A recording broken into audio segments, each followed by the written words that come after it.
Well, hey there, everybody. Welcome to the Dirt Road Sanctuary for Disenchanted Butterflies and Wayward Bovine. Today, I thought it would be fun to do a garden tour because it's been a minute.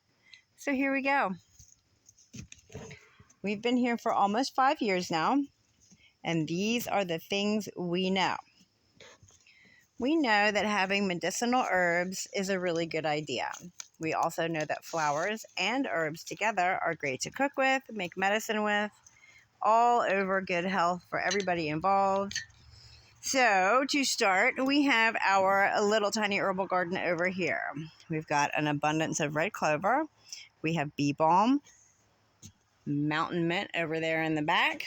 We also have some lovely irises. Some have bloomed, some have not, and that's okay.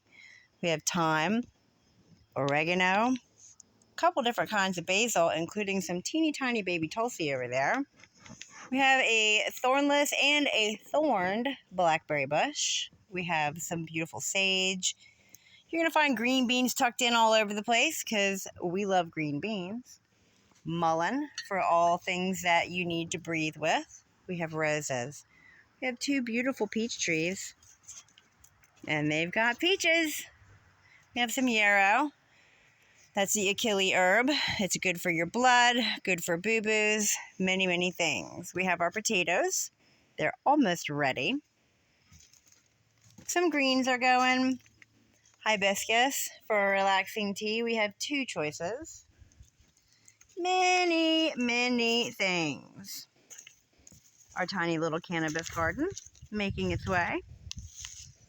We have a native Virginia meadow of flowers. Those are the houseplants. Those are the minority at this point, but they're glad to be outside. Some fuchsia. We have cherry trees now.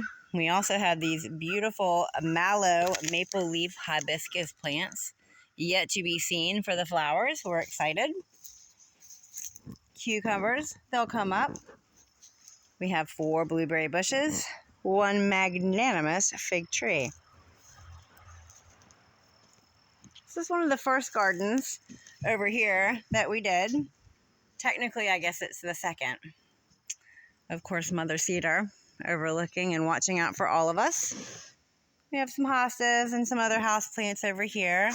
We have an Arabicus coffee, a couple of elephant ears to make everything look beautiful. Here's a tiny food garden. Tomato, basil, cilantro, some squashes, some peppers. A beautiful little tiny palette of sunflowers, soon to arrive. Plenty of red clover, lantana, lemon balm, some visitors. We have some vinca for beauty. The lantana is also very good for many different medicinal uses.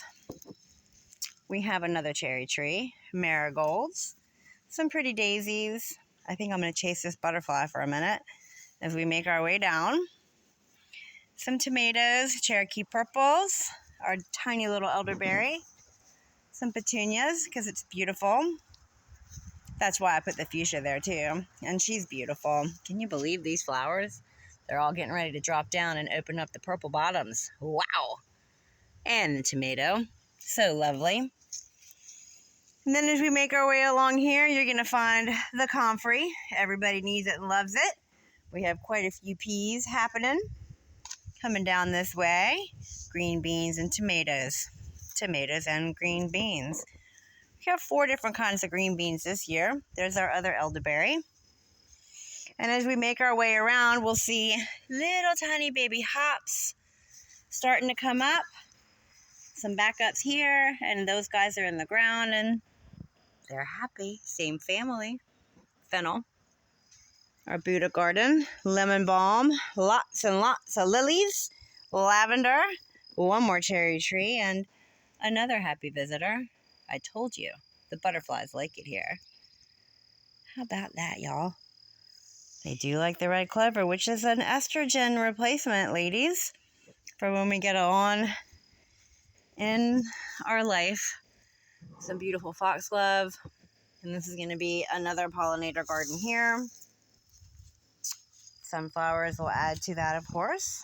Coming around the corner, We're preparing this area and blocking it out because it's going to be our second sunflower garden. We've got some pumpkins started down here. And then coming into our brand new actual food garden, here's a tomato we rescued. So we're doing the three sister mounds here. We have the corn in. The beans are starting to sprout. Hey there, little bean. So we have our mounds. Corn goes first, then the beans, then the winter squash. Along this row, we've got some radishes and something I forgot because I planted a bunch of seeds and then, you know, I don't label. There's eggplant down there, some tomatoes across the edge. We've got a row of corn, a row of looks to be peppers, and maybe some zinnias on the end with some radishes in the middle. I planted a ton of wild sunflower seeds from last year that I collected all around the border, so those should come up beautifully. Some rescued squashes, zucchini and yellow. One little pepper in the corner. Moving through, some more seedling babies that I just had to put somewhere because I didn't want them to die in their crazy seedling boxes. That would be so unfair. Moving through, we come into the oldest herb garden, which has sort of begun its transition into a flower garden, which is great because we know tea is flower soup. So we've got some volunteers and some things on purpose. Our wildflowers and blue buttons are here, but then we've got these crazy parsley plants all up, making their flowers too. Here's my pride and joy, our echinacea volunteer. We've got the sumac. It's not the staghorn, but it's the other Virginia kind. So it's going to have that beautiful lemon that we get to make lots of medicines and drinks out of for lemonade in the summertime. Our rosemary in the back. We've got the thyme over there, a bunch of oregano and marjoram, and then spearmint and peppermint. Couple more lilies because that makes everybody happy. We've got the wild plantain coming in right here, which is amazing for boo-boos and stings and all things skin. Making our way around. This is the wildness. We've got plenty of pokeweed, wisteria mountain, couple of campers, and a whole mess of cattle dogs. That's pretty much it. Stay busy. Stay in love with life. Keep growing. Keep sharing. We love ya. Take it easy.